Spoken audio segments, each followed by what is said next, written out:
Primero, que descienda la paz sobre esta casa.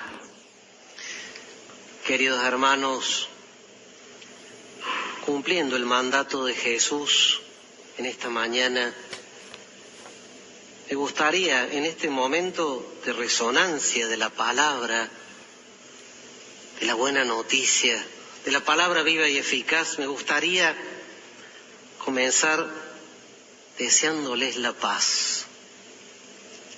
La paz esté en cada casa de los que están aquí presentes, en cada casa donde hoy con la radio, con el milagro también de la radio, estamos llegando. Que descienda la paz sobre cada casa, sobre cada corazón, sobre cada rincón del mundo. ¿Cuántos lugares sin paz? En un modo extremo, no solo en Ucrania, tantos lugares de la tierra.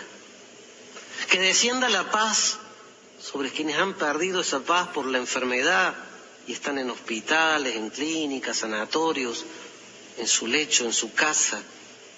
Que descienda la paz sobre los que están privados de libertad, con incertidumbres, angustias. Que descienda la paz sobre nuestra ciudad, que cumplirá años esta semana, sobre nuestra patria y su siempre inquieta historia, sus incertidumbres permanentes. Que descienda la paz incluso sobre el mundo de la economía, hoy que está tan revuelto. Necesitamos la paz de Dios, tenemos que abrir el corazón a esa paz y dejarla ahondar, porque el gozo y la paz son los frutos del Espíritu, pero no una paz como la que da el mundo. En tiempos de San Agustín se definía la paz como la tranquilidad en el orden, pero la paz es mucho más que una tranquilidad de no tengo problemas. Se define la paz, y decían en el guión, como una armonía, pero podemos decir algo de eso es, porque la armonía es el encuentro en la diversidad que se hace belleza, que se hace equilibrio. Pero también la paz es más que eso. La paz es mucho más que ausencia de conflictos. En los organismos internacionales se dice, tenemos que promover la paz positiva, el conjunto de condiciones que le permiten al hombre su desarrollo pleno. Algo parecido a lo que dice el Concilio sobre el bien común, algo de lo que está propuesto en esta llamada del Papa a pensar una economía nueva, una economía al servicio del hombre y no de la especulación, del dinero, de la avaricia, una economía para la dignidad, la vida digna y plena de cada hombre. Bueno, que descienda la paz, pero como decimos, Jesús le dijo, mi paz les dejo, mi paz les doy, pero no como la del mundo. La paz de Jesús es una paz que implica compromiso, que implica conciencia de lo difícil, lo conflictivo, lo penoso, de la herida incluso del pecado. Esa oración simple que conocemos así, con ese nombre, o oración de San Francisco de Asís, lo dice desde el vamos. Señor, haz de mí un instrumento de paz. Pero sabe que donde hay odio, discordia, enojo, error, hace falta poner otra cosa. Pero la paz se consigue cuando no nos buscamos a nosotros mismos, cuando dejamos de competir y comenzamos a compartir, cuando descubrimos que el otro no es un rival, sino un hermano.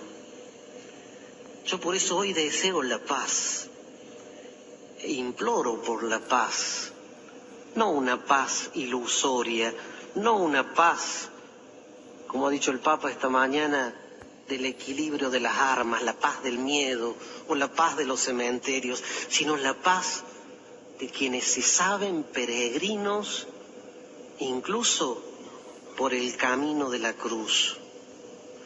Por eso los judíos decían Shalom. Shalom es esa paz de Dios, esa plenitud. Fue el anuncio de los ángeles cuando nació Jesús. Fue el anuncio del resucitado.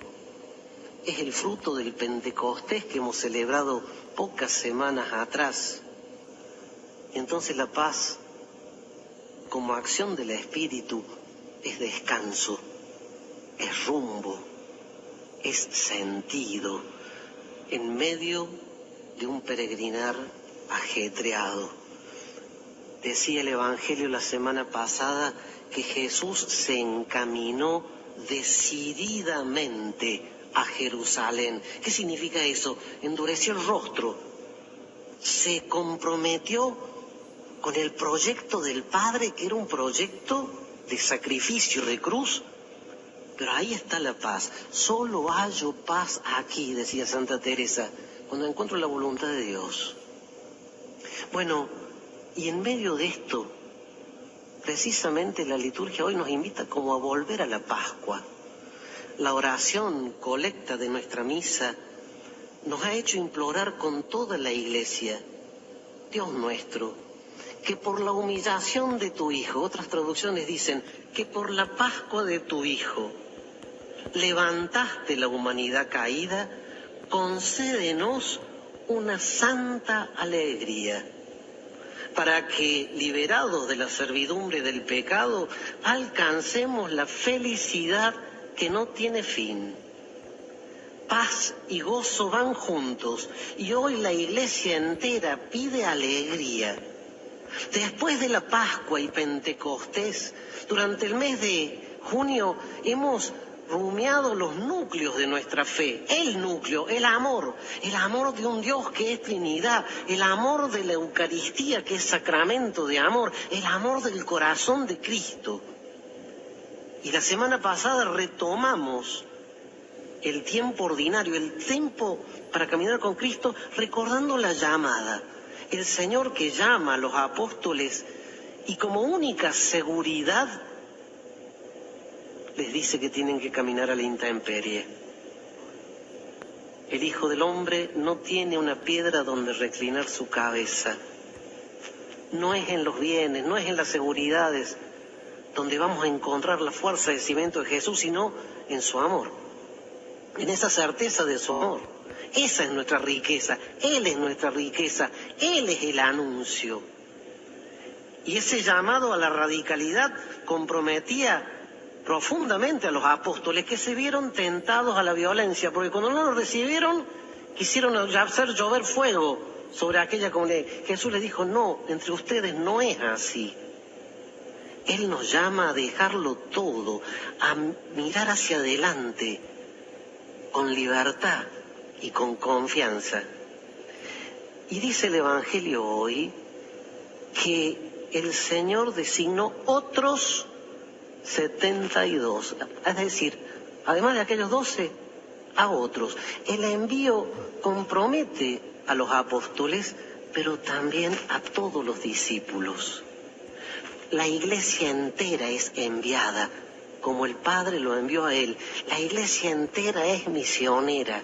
Hoy se nos hace caer en la cuenta que todos somos misioneros y se nos invita a rumiar, a dejarnos empapar por la alegría de la misión.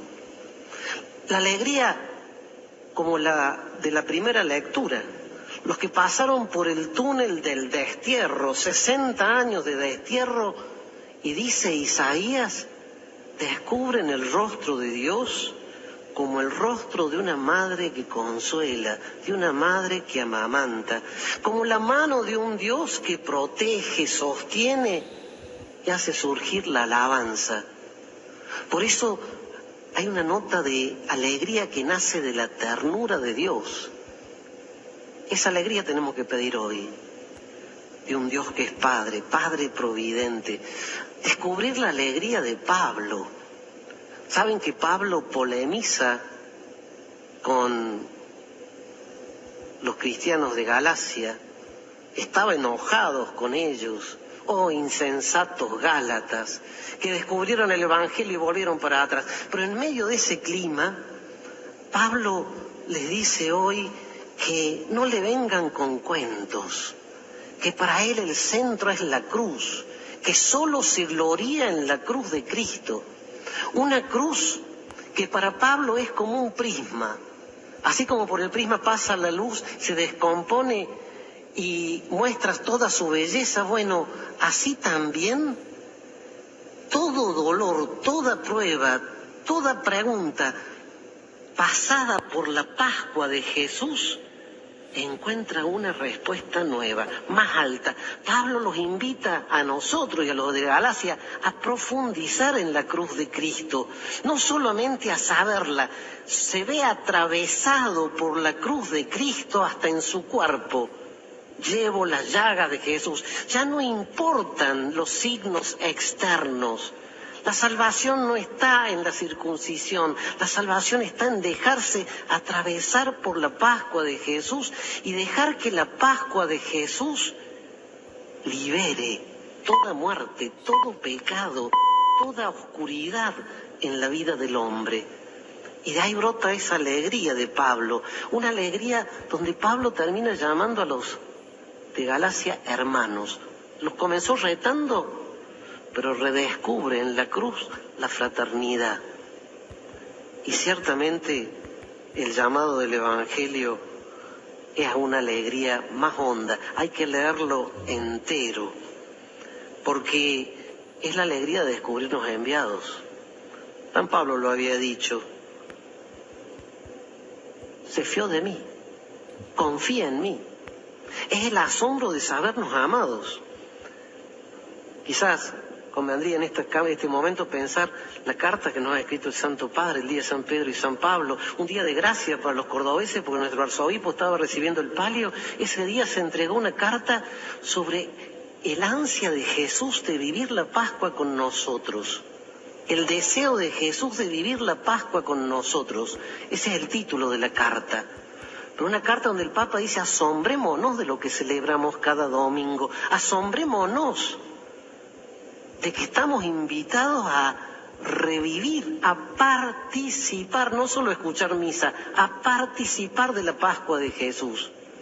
Y qué providencia, estamos acá en la capilla de María Goretti.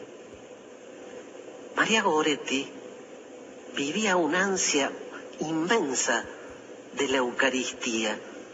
Recibió la confirmación cuando tenía 6 años, como en aquel tiempo, pero recién la comunión grande, y ansiaba y le pedía a su madre poder recibirla, pero no sabía leer, no tenían medios para vestirla, ni para ir a catequesis. Desde esa hambre de la Eucaristía fue ansiando configurarse con Jesús en el servicio, en la humildad, en el perdón. Perdona a quien la asesinó de 14 puñaladas. Permaneció viva a pesar de eso y en el lecho del dolor rezaba para que el agresor compartiera el cielo con ella. Qué configuración con la Pascua de Jesús, que en la cruz también decía: perdónalos porque no saben lo que hacen. Vivir la misa, todavía hay gente que no quiere ir a misa, es una maravilla. Es una maravilla que nos asocia a Jesús y nos invita a amar con su corazón, a vivir la alegría de saber que no estamos solos, que se ha quedado con nosotros, nos dio su madre, su espíritu, se dio Él mismo, bajo la apariencia del pan y del vino, para incorporarnos a Él. Y ese es el que nos envía. ¿Y cuáles son las tareas del enviado? La primera, orar. Qué notable. Como dice también Marcos en su Evangelio, llamados para estar con Él y para ser enviados a predicar. Orar al dueño de la mies. La segunda es un anuncio sereno y valiente. Pónganse en camino, no dejándose tentar por la violencia o la imposición, pero a la vez sin componendas. Si les dicen que no, no la negocien, sacudan hasta el polvo de los pies. El Evangelio es libre, pero hay que tomarlo en serio. La tercera clave del evangelizador es la pobreza. Siempre será desproporcionada, como David y Goliat. Siempre será la intemperie, marcada por la fragilidad. No está ligado ni a la bolsa, ni al dinero, ni a los recursos metodológicos que tendrán que estar después. Es una cuestión de amor. Y Jesús advierte que a veces nos frenamos por la bolsa, por la alforja o por las sandalias, cuando esto puede estar en el bolsillo o en el corazón. Otra clave del enviado es que no picotea, permanece. Quédense en la casa, profundicen. No se trata de hacer propaganda, sino de crear comunión, de vivir el encuentro, de promover el encuentro con Dios y entre nosotros. Y la última clave, no vivir para el éxito. No se alegren de que se caigan los demonios, alégrense de que sus nombres están escritos en el cielo. Hoy que se nos llama la alegría, es la alegría del pueblo liberado, la alegría de Pablo y el asombro de la cruz, es la alegría de evangelizar, pero en las claves de Jesús. Y cómo no pensar que el evangelio tiene que empaparlo todo. El señor Carlick nos enseñaba cuando estábamos en el seminario que el evangelio tiene que llegar hasta debajo de las uñas. Tiene que tomar nuestra escala de valores, nuestros intereses, todos nuestros criterios, porque Jesús es camino, verdad, vida. Y por eso yo también pensaba en la patria. Qué importante sería que todo el que tiene una tarea de dirigencia, papás, educadores, gerentes, empresarios, legisladores, políticos, sacerdotes, obispos, seamos capaces de mirar el liderazgo desde la enseñanza del Evangelio. El tema no es tener poder, sino servir. No es crear adeptos a nosotros, es anunciar lo que verdaderamente libera, es cuidar. El verdadero liderazgo exige corazones nuevos, exige mirar a Jesús lavando los pies y al buen samaritano lleno de compasión. Qué bueno sería aprender de los ancianos. Este mes la invitación de la iglesia es rezar por los ancianos, preguntarle a aquellos que han vivido con sabiduría como Salomón, pero en su vida cotidiana, cómo conducir en tiempos de crisis, en tiempos de conflicto, cómo vivir un discernimiento para descubrir que hay cosas que son pasajeras, que son inútiles, que son cáscara, y hay cosas que son el contenido, no cosas, sino valores. Argentina necesita descubrir en el Evangelio que tiene que sanar su cultura religiosa, su cultura moral, su compromiso por la verdad y la justicia, su compromiso por la paz. No una paz ilusoria, sino la paz de saber que la felicidad plena la tenemos porque Jesús ha abierto la casa del Padre en su amor y porque Dios no nos abandona en el camino. Caminamos con Él, caminamos con María, caminamos en la esperanza, como María Goretti, que ansiaba compartir el cielo con su agresor y ciertamente con su madre, a la que amaba con ternura. Pidámosle a la Virgen en este día por la paz y vivamos esta semana rumiando el Evangelio y haciendo pasar por la Pascua de Jesús nuestros dolores, nuestras preguntas, nuestros anhelos para un mundo mejor.